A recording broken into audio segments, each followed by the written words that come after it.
होला।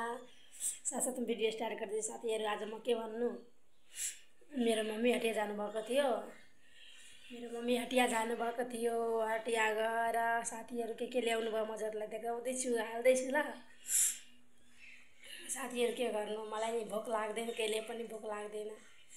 खानासाना पाकेको छ भने हैन, भातसात छ भने नि मलाई भोकै लाग्दैन साथीहरू। खाना बेलामा खोइ खानु कि नखानु जस्तो हुन्छ। हजुरलाई हुन्छ कि हुँदैन भन्नु त, तपाईहरुले पनि हुँदै होला है। मलाई त हुन्छ, पक्का हुन्छ ल। के भनौँ, यस्तो हुन्छ कि मोमो यस्तो चाउमिनहरु छ भने नि म त खाइसकेपछि पछि आए पनि मलाई मेरो दिमाग त्यसैमा हुन्छ, खानु कति बेला खानु नखानु जस्तो हुन्छ। म त खाइसकेपछि पनि खाइदिने, कति छिटो खान्छु थाहा हुँदैन। भातहरु छ भने केही छ भने साथीहरू नि मलाई त रुच्दैन। पहिले काम अनि खाना मात्रै सोच्छु पहिले। अनि मोमोहरु छ भने नि पहिले खानु त्यसपछि काम। हजुरहरुलाई कसलाई हुन्छ भन्नु होला ल। मलाई साथीहरू नभन्नु कसैलाई, मलाई खोइ कस्तो हुन्छ कि मोमो चाउमिन देख्नै सक्दिनँ क्या म। अनि हिजो मम्मी पठाइदिनु भयो किनेर। म त अब यति हतार थियो, यति छिटो थियो काम गर्नु मलाई। मम्मी हुनुहुन्छ, छिटो सुत्नुहुन्छ। त्यही पनि मैले खाने अनि गर्ने, छिटो खाएँ अनि गरेँ। त्यसमा अलिअलि भिडियो पनि सुट गरेको छु साथीहरू, हेरिदिनु होला ल। कस्तो मन पर्छ न खाने है। माछा आयो, चाउमिन आयो, हेर्नुहुन्छ तर धेरै मिठो हुन्छ चाउमिन। अझै भान्जी खायो, थोरै खाने। छोरा भात खाइसक्यो, अहिले भात के खजा खाइसक्यो, स्कुलबाट आयो। म पनि खाइसकेको छु, त्यही भएर यो चाउमिन अनि माछा पनि ल्याइदिनु भएको छ। माछा कुन माछा छ हेर्नुहुन्छ। झोलामा के छ ल्याउनु भएको छ, मजा ल्याउनु भएको छ। के छ कोबी साथीहरू, कोबीको पाउडर हेर्नुहुन्छ, रोप्ने क्या। माछा कहाँ राखेँ मैले साथीहरू। माछा आएको छ मेरो घरमा। यही हो साथीहरू। अस्ति हामी घोङ्गी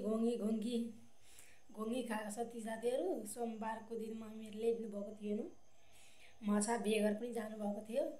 आज चाहिँ माछा ल्याइदिनु भयो। आज माछा पकाउँछु। माछा रेसिपी है साथीहरू। माछा खाने हामी। जाडोको मौसम कति चिसोमा हैन माछा मिठो हुन्छ नि साथीहरू। कतिको मनपर्छ तपाईहरुलाई माछा? हामीलाई धेरै मनपर्छ माछा, जाडोको मौसममा मात्रै। अनि कुखुराको मासु अनि चाउमिन पनि खाने साथीहरू। कस्तो यो बटुका के हो, बटुका हुन्छ हौ छ्या। बटुका पनि भाँचिँदैछ, टेङ्गो हुँदैछ। ल साथीहरू, एकछिनको लागि भए पनि है, अब अहिले वेट गर्नुपर्छ हजुरहरूलाई। कसरी पकाउँछु माछा, पहिले पकाउन आउँदैन थियो, अहिले आउँछ है। कसरी पकाउने, के गर्नुपर्छ, तयारी पार्नु पर्यो न साथीहरू। छिटो मेरो मम्मी आयो भने फेरि मलाई कराउनुहुन्छ, दोकानमा हुनुहुन्छ क्या, काम गर्दै हुनुहुन्छ। माछा पठाइदिनु भयो, सो तयारी गर्नुपर्छ साथीहरू। नमस्ते, वेलकम। हजुरहरू सन्चै हुनुहुन्छ? म सन्चै छु, हजुरहरू पनि सन्चै हुनु होला। साथसाथमा भिडियो स्टार्ट गर्दै साथीहरू। आज चाउमिन ल्याइदिनु भएको छ, माछा ल्याइदिनु भएको छ। कति थोक ल्याउनु भएको छ साथीहरू। मम्मी भ्याउनुहुन्न। आज मलाई पकाउनुपर्छ, छिटो चुलामा पकाउनुपर्छ साथीहरू माछा। त्यही भएर हजुरहरू पकाउँदै हजुरहरूलाई अब देखाउँदै जानु पर्यो है। मलाई त साथीहरू अलिकति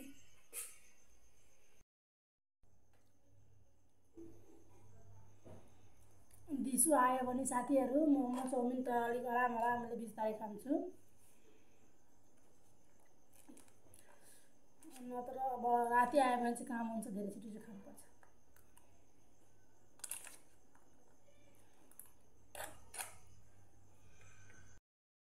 छिटो खानुपर्छ साथीहरू। के गर्नु, यस्तै हो काम गर्ने।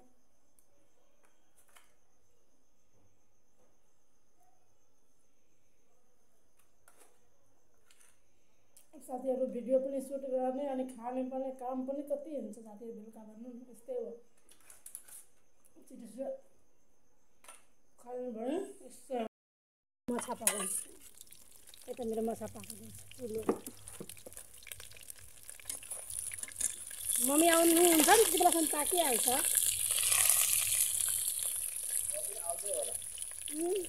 8 बजे पाक्छ 8 बजे मम्मी खाएर सुत्नु हुन्छ 8 बजे पकाइयो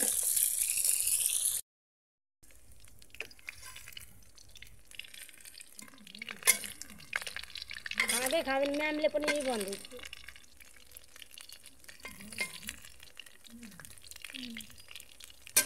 सब त त्यसको लागि राम्रो छ कि हुन्छ किन राम्रो छ फेरि मेरो माछा पाक्दैछ हुन्छ आगोमा पकाउँदैछ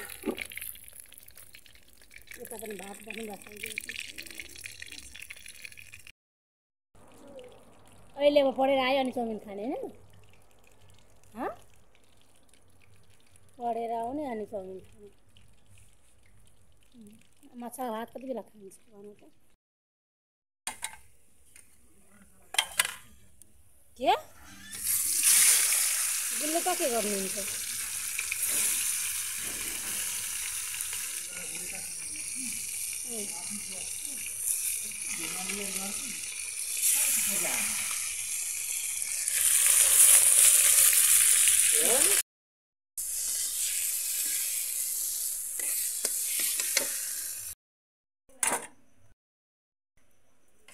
मेरो माछा पाकिसक्यो साथीहरू हेर्नुहुन्छ अघि साथीहरू मैले अब झोलाझोली के हुन्छ नि निकाल्न चाहिँ भ्याइन खाना पकाउन छिटो छिटो थियो नि त मम्मी बुवा छिटै आइहाल्नुहुन्छ जाडोको मौसममा काम गर्नुहुन्छ नि त दोकानमा त्यही गरेर ढिलो हुन्छ भनेर ननिकालेको के ल्याइदिनु भएको छैन अब अहिले अब खाना पकाइसकेपछि खुवाइसकेपछि साथीहरू अब मिलाउन जाँदैछु म के ल्याइदिनु भएको छ हेर्नुहुन्छ के गर्नु यस्तै हुन्छ काम गर्नु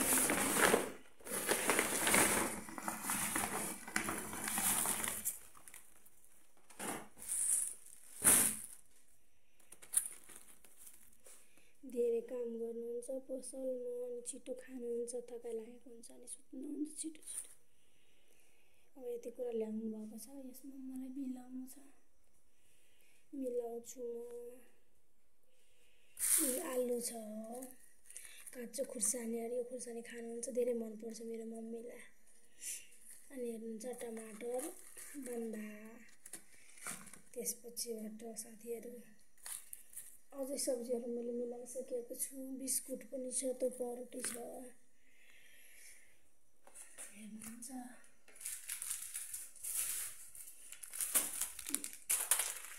सबै कुरा लिएर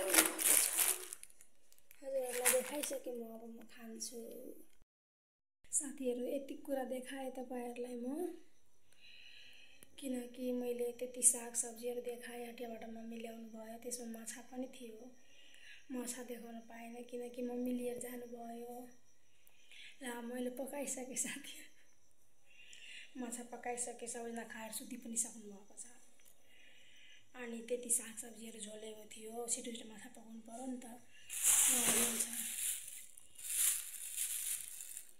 सिमी सानो सिमी पनि थियो अनि साथीहरू तपाईँहरूलाई यो लाफाक साग देख्नुहुन्छ यो पनि थियो लाफाक साग त्यो सानो सिमी हुन्छ नि कुन सिमी भन्नुहुन्छ बटुरिया सिमी कुन सिमी भन्नुहुन्छ नि त्यो सिमी थियो अनि साग सब्जीहरू पनि थियो साग सब्जी नपकाएर माछा पकाएको अनि माछा पकाएर माछा खाएर सबैजना सुतिसक्नु भएको छ म भिडियो सुट गर्दैछु साथीहरू अनि म खाने अनि सुत्ने हेर्नुहुन्छ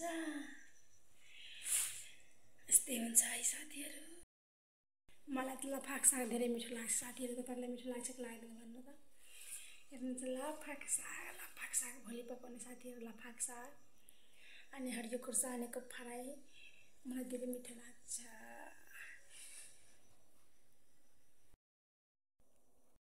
अब मैले मिलाइसकेँ साथीहरू यसमा सिमी छ अब यो भोलि अब बनाइहाल्छु ननिकाल्ने हेर्नुहुन्छ मिलाइसकेको छु मैले मिलाइसकेँ अब म खाने अनि सुत्छु साथीहरू हेर्नुहुन्छ सबैजना निन्द्रामा छ म